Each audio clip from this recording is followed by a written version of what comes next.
Political pundits taking each other on TV was unheard of. Our ancestors at ABC TV in the States had a brainwave. They decided to invite two big, famous political thinkers to spar live on air. The liberal writer, Gore Vidal, and his nemesis, William Buckley, who was a defender of Southern segregation, went head-to-head. But no one was quite prepared for what happened next. With millions watching, their fiery exchanges became part of the troubled landscape in America in the late 60s. And their spats are the basis now for a new play by the political playwright James Graham that is about to open. Its stars are David Harewood and Zachary Quinto, who are here this morning. But first, let's have a clip of them in rehearsal.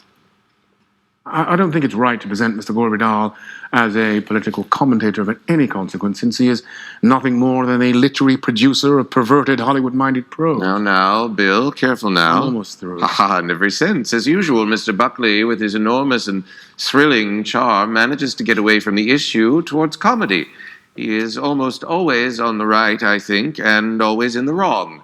And you certainly must maintain your bloodthirsty reputation, Bill, as the Marie Antoinette of the right wing. Mr. Smith, I was invited here and am prepared to try to talk about the Republican convention. But I maintain it's very difficult to do so when you have someone like this, who speaks in such burps and who likes to be naughty, which has proved a very highly merchandisable vice. Not unlike your so public vices. No, I don't have any public vices. Bill. Funny but vicious. Well, both of them are here now. Thanks so much for coming in. Firstly, I want to ask you both, why is it relevant now for our audiences to rewatch this?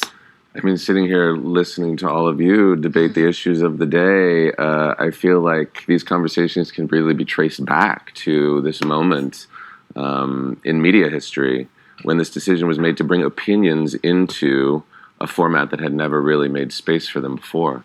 And these two characters that we're playing represent the origin of that.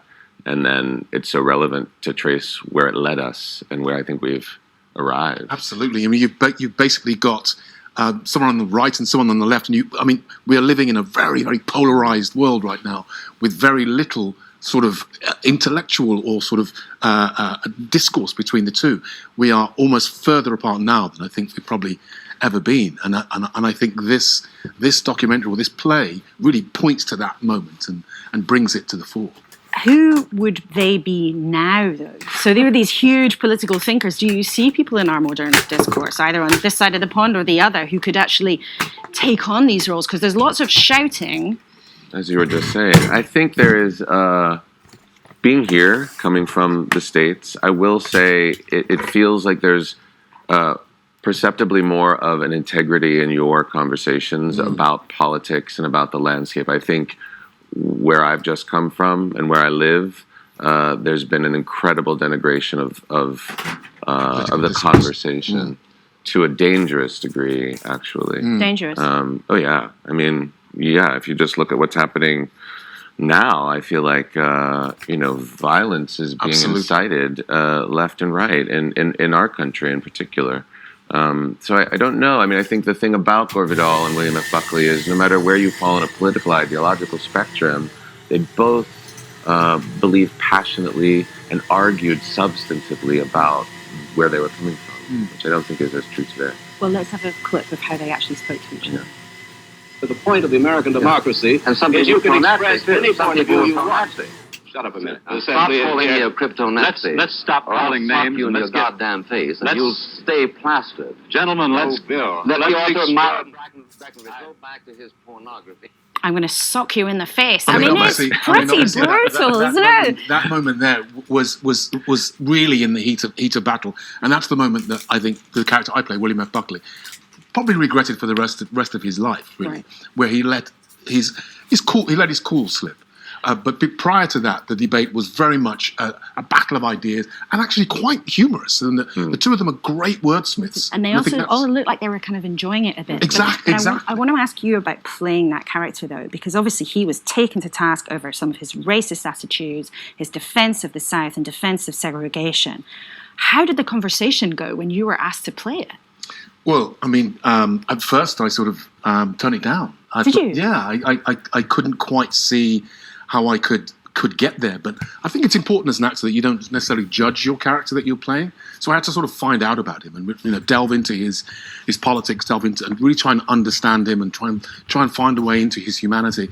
And whilst yes, he did originally vote against some of those early civil rights moves, I think he was more of an elitist than a racist, and didn't feel that blacks were necessarily ready to take positions of power.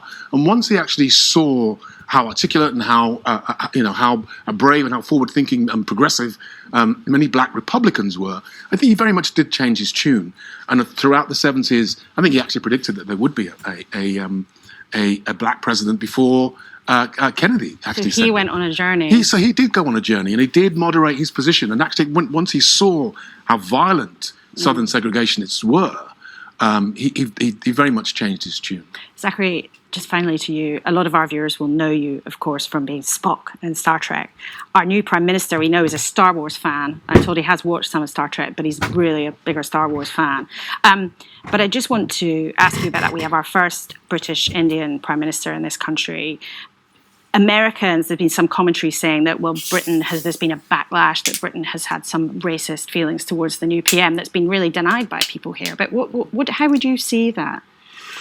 I think in the context of a Star Trek conversation, there's so much inclusivity at the heart of that franchise, and I feel like anything we can do to expand and challenge people's expectations or rigidity is what we have a responsibility to do. And I think part of that is conversation, part of that is discourse, and part of the honor of playing a character like Gore Vidal is not only was he an intellectual titan, but he was also a gay icon in many ways, and had forward-thinking beliefs that were unimpeachable, uncompromised, ahead of his time. And I think that's the kind of conversation that I'm interested in being a part of. So to play a character that so truly represents that with real authenticity and integrity is something that I'm really excited to be able to do. Okay, Zachary Quinto and David Harewood, thank you so much for coming and having a conversation with us here in the studio. It's great to have you. And the play Best of Enemies by James Graham opens next month in the West End, where those characters will be brought to life. Now,